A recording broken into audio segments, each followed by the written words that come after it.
Racquetball Hall of Fame. I'm here on behalf of USA Racquetball as I serve on the National Tournament Committee and also the Junior National Tournament Committee. I just want to say a couple things before we get this started. John Ellis was elected to the USA Racquetball Hall of Fame and was part of the class of 2022. John was just the 17th male professional ever elected to the Hall, joining the best professional players from the sport's 50-year history in receiving the sport's highest honor. Running our program today will be the #1 female player in the U.S. and the #4 player in the world. She is also the USA Racquetball Player Representative. I'm going to turn this over to Erica Mania.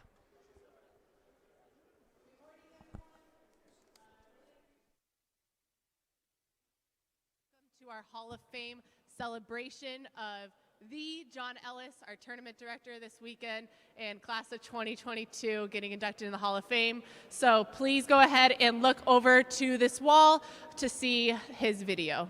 Appreciate y'all for coming.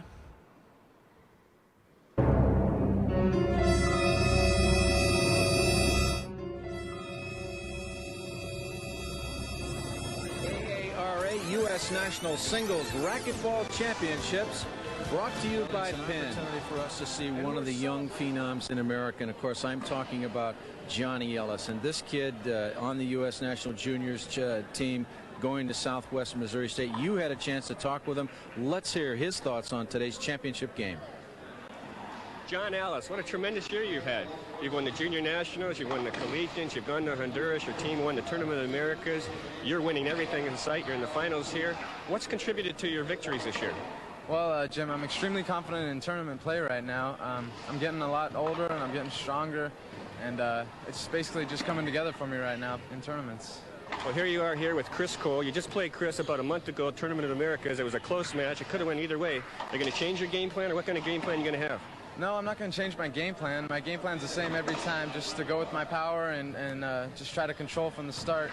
With Chris, he's going to slow it down. That's his game, and I know I'm going to be in for a long match anytime I play Chris, so it's going to be the same deal. For a little guy, you generate so much power. You hit the ball harder than anybody I see playing racquetball. How do you do it?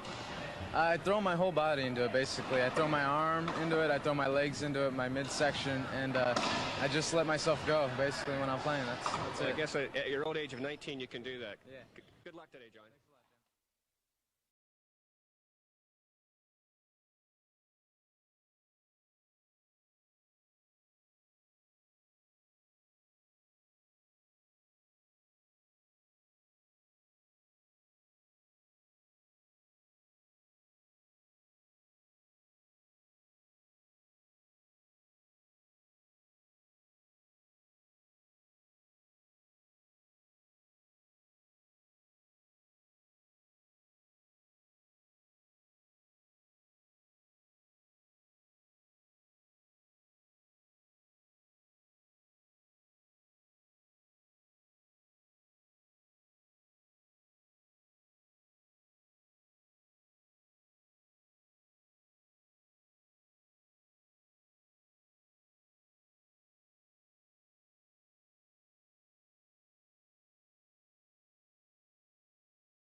you to give me a round of applause of John Ellis, the 17th male professional to ever be elected into the Hall, joining the best professional players from our sport of 50 years history, receiving our highest honor of the USA Racquetball Hall of Fame class of 2022. Okay,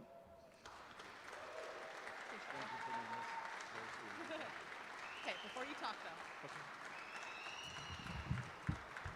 So, before we have John talk, we want to go ahead and share some statistics of your phenomenal career.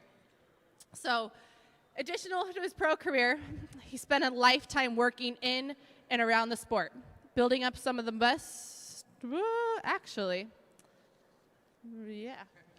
Hold please, this is why. Yeah. Sorry. No, that's correct. Okay, sorry. So, John won lots of tournaments in his 43 years on the court. 8 Tier 1 events, along with 18 final appearances. 6-time national team member, 3-time national doubles champion, 1995 Pan American Games singles gold medalist, world doubles champion in 1994 alongside Mueller. What some amazing accomplishments. Off the court, he has done just as much, if not more, than on the court, which is pretty incredible to say. He began working with several local kids from the 209 area out in Stockton, using racquetball to help these kids focus on something positive and to show them a life away from the local gangs. John's influence on racquetball is seen everywhere. The IRT, the LPRT, collegiate nationals, high school. He has made a lifetime impact on these athletes. So we would like to bring up one of his previous students from the group to go ahead and share some of the monumental things that he has done throughout these athletes' careers. Give it up for David Bobby Horn.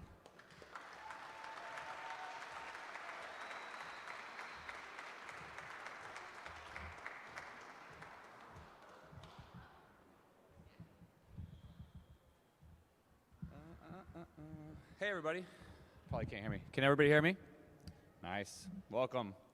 So I got some write-outs from a couple of my peers that I grew up with, Marky, Jose, and Jose. A couple Jose's. Still not close enough. Now we can hear me better. Oh, I can hear myself now. Wow. All right. All right, so I'm going to start with Marky here. Congratulations, John, for being selected in the Racquetball Hall of Fame. I cannot think of someone more deserving than yourself to be a part of the greats of our game, not only as an athlete, but an ambassador of the game. You represented the 209 to the fullest, being one of the best to step in the court and beat the best of the best.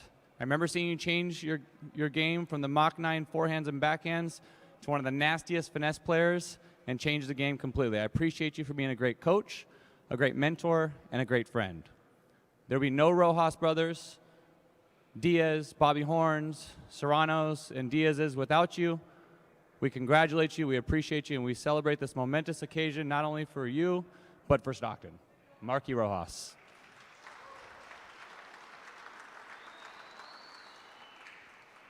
I'm going to save the other Rojas for last because I think his is pretty good. Ellis'S gave me a person to look up to at a young age. He was my coach, mentor, teammate, opponent, and most importantly, my friend. I grew up wanting to be a pro racquetball player at a very young age.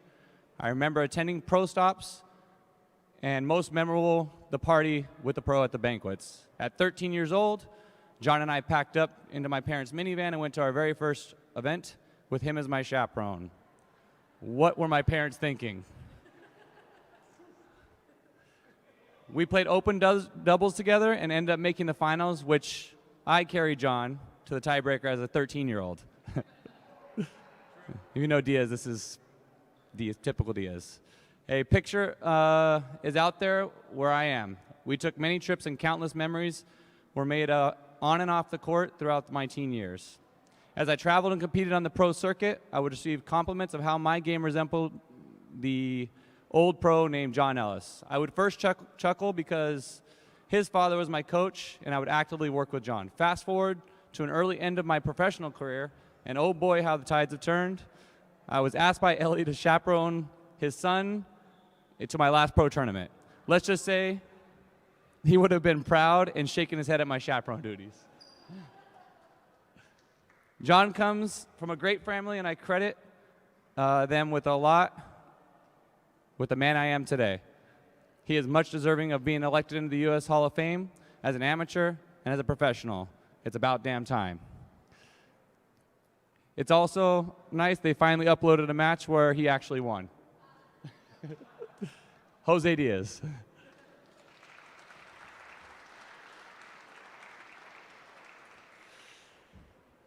Hey everyone, I hope this message finds you well. Unfortunately, I could not be there in person, but I wanted to send my heartfelt congratulations to John Ellis on his induction to the Hall of Fame for racquetball.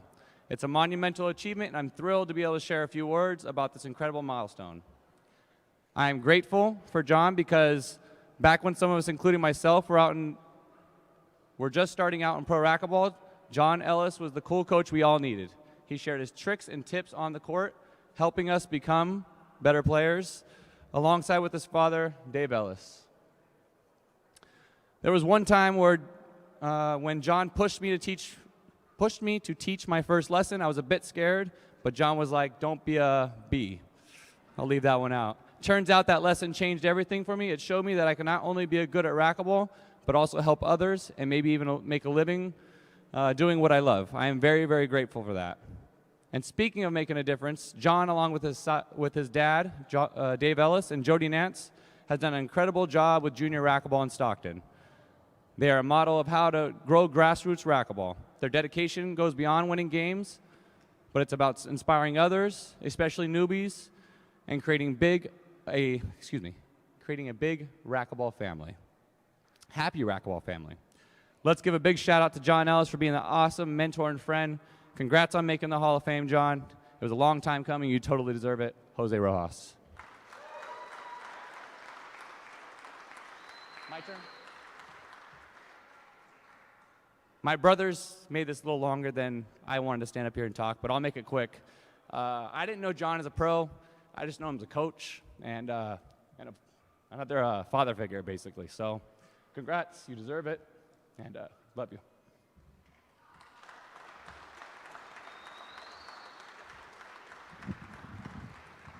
Thank you, Bobby. So as you can see, John Ellis has left his mark on racquetball. As a player, as a coach, as a phenomenal tournament director, especially this weekend, am I right? Thank you. You belong in the USA Racquetball Hall of Fame, not only as a pro athlete, but as a role model for all the future Hall of Famers. So thank you and congratulations. We'd love to hear from you.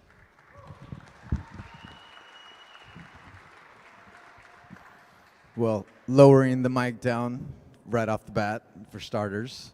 We knew we were going to have to do that. When I came in here and I saw it, and the mic was up at about, 6'1", I said, "That's funny right there. Go ahead and get me right off the bat." Can I take this out? How do I take this out? No, I can't. Okay. Let's not worry about it. Okay.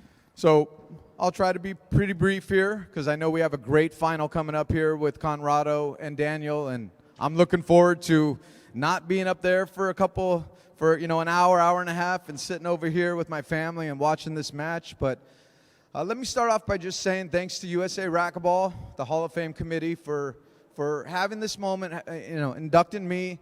I've got to start by thanking Robbie Partovich for his initial attempt to nominate me. And I knew about it a little bit. I'd heard about it. And then Mike Ceresia picked up on that because I think, to be quite honest, I was not voted in originally. And then Mike Ceresia picked up on that and took it to another level in terms of the nomination.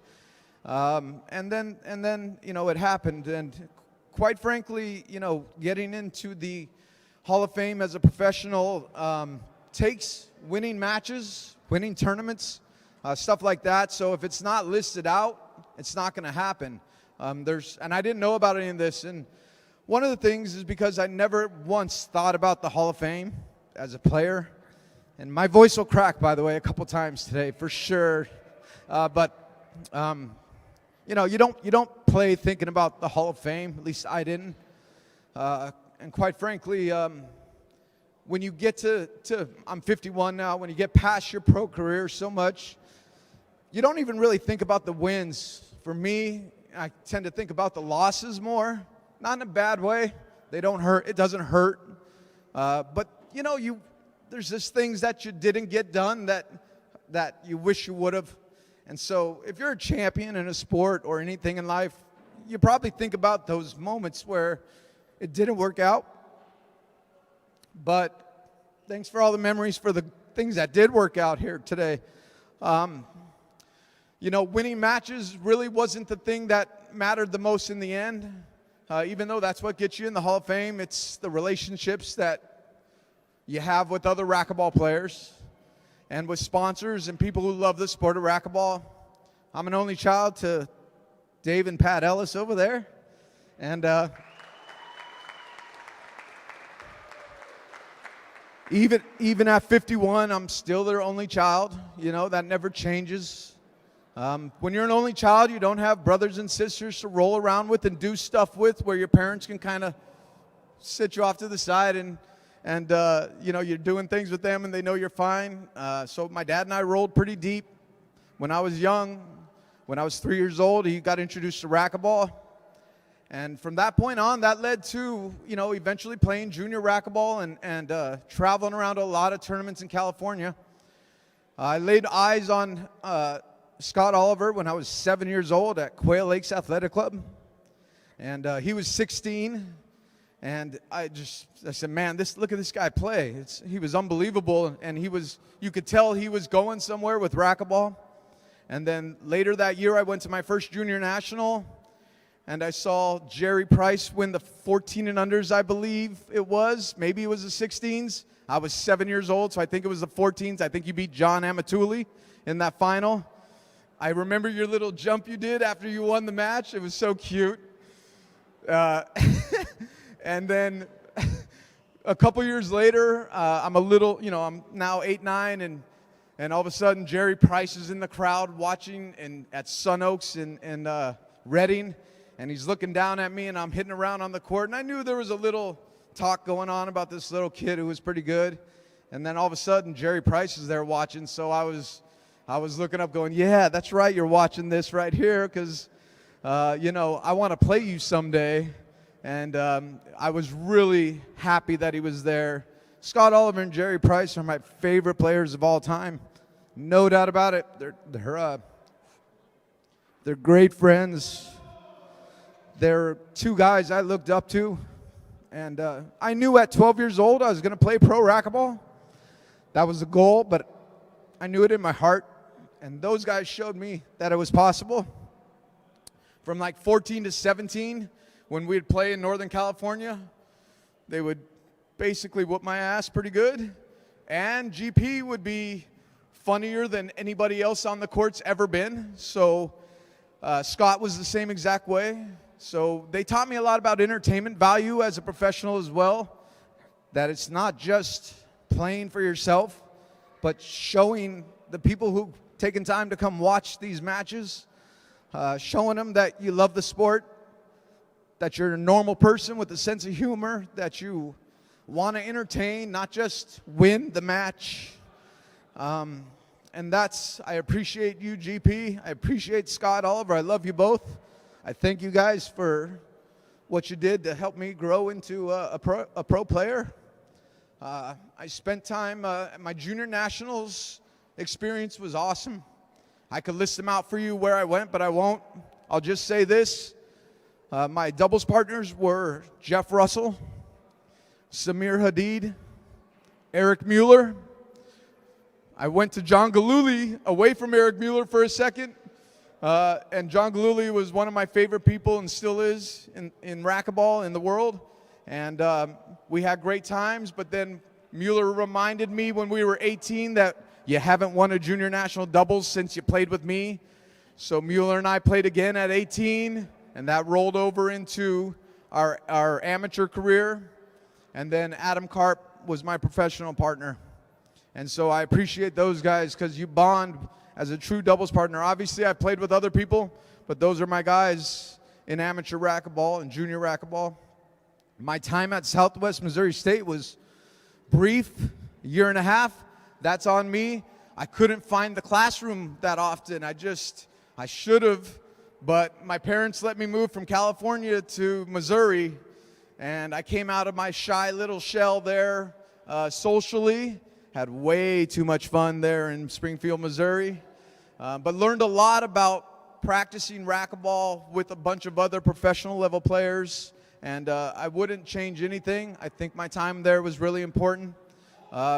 Tim Sweeney was the man at that school, and watching how he went about things gave me some good concepts to work with, and then also being around somebody can make you not as afraid of playing them as you might have been before. So that was good too, because that's a lesson to learn. Professionally, I had great veterans in Andy Roberts, Mike Ray, Ruben Gonzalez, Drew Kochstick. Great players, probably all Hall of Famers. Tim Doyle. Quite frankly, I think Tim Doyle and Drew Kochstick should be in the Hall of Fame. If they're not already, I don't think they are. They should be in before me. They're older than me. They were higher ranked than I was. They won pro stops. I hope, if it's not me, I hope it's somebody close to them that nominates those two, especially Doyle. He's just a legend in the sport for all of our age range. Clearly I'm connected to Jason Menino, Sudsy Monchik, and Cliff Swain as that foursome that was battling for a good 6-7 years. My record against Cliff Swain in pros is like 7-32 or something like that. Just ridiculous, but I have 7 wins over Cliff Swain, so I'll take that. My record against Sudsy's not much better. I think 10-20 something, right? But those 10 wins are special. I don't really remember them that well. I'll say this: the 2 best pro stop moments for me in terms of wins are the 2 that I beat Sudsy and Cliff in the semifinal. I think just Jason and I are the guys to do that. So that's tough to do, and I knew it in the moment. Like, this is tough to do. I'm tired after those 2 wins. I was exhausted, mentally, physically, and so I appreciate those wins the most. This is the 1995 Pan Am gold medal, and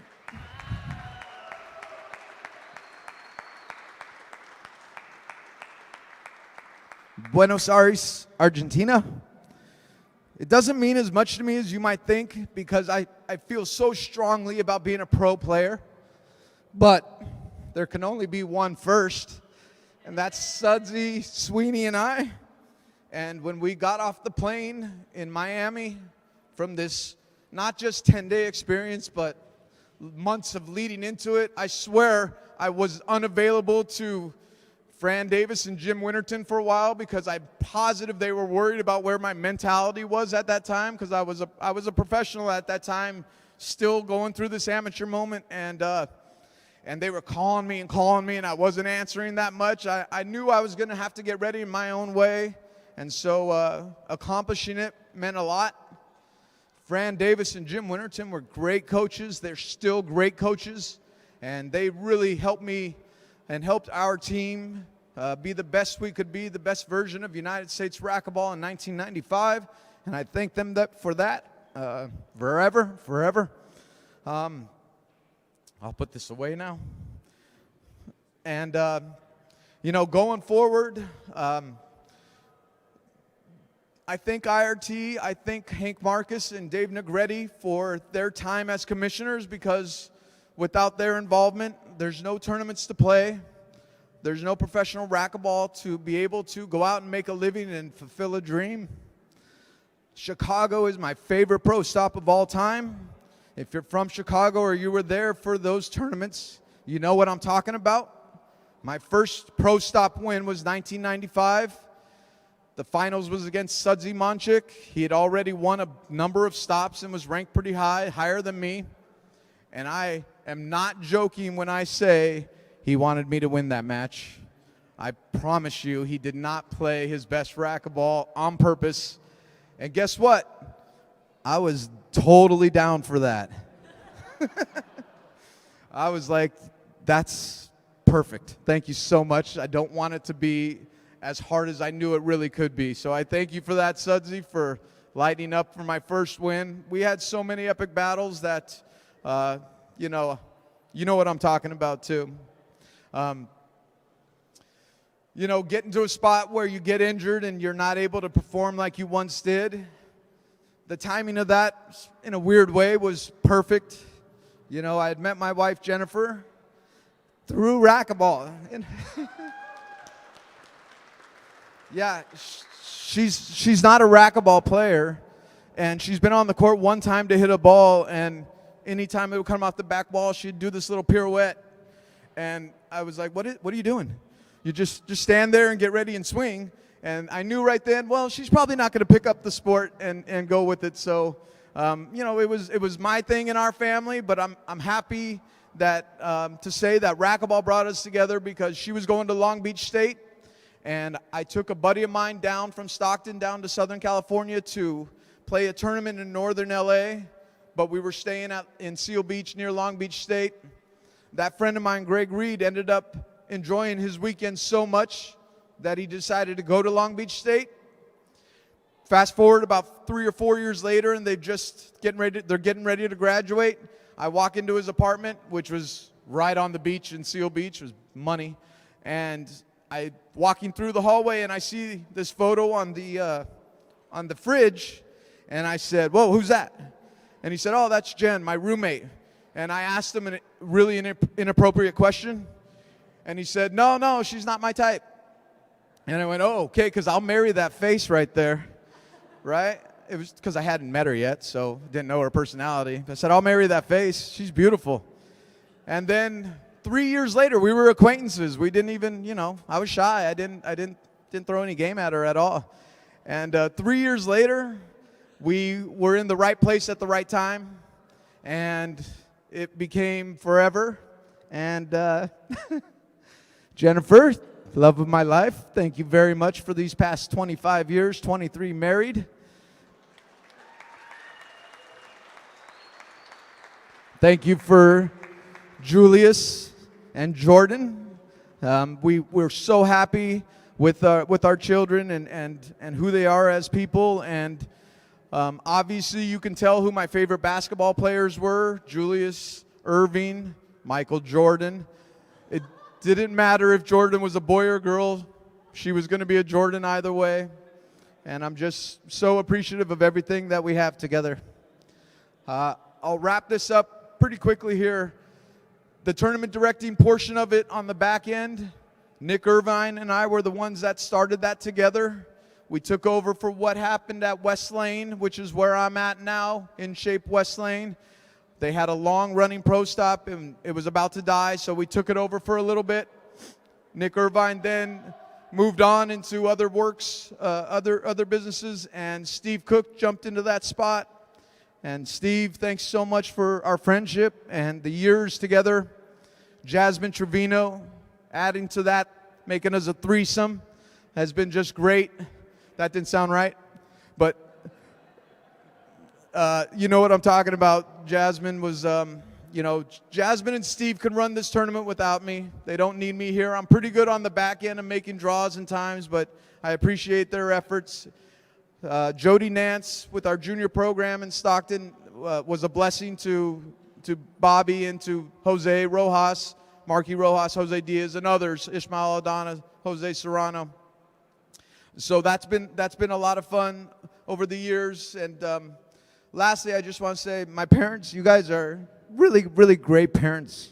You've done a great job of just being there for me the whole time. We live near each other, so we talk to each other and see each other every day. I'll take care of you to no ends. That's my word.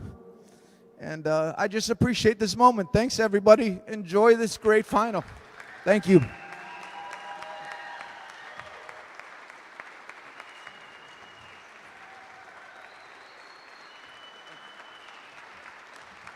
I have these?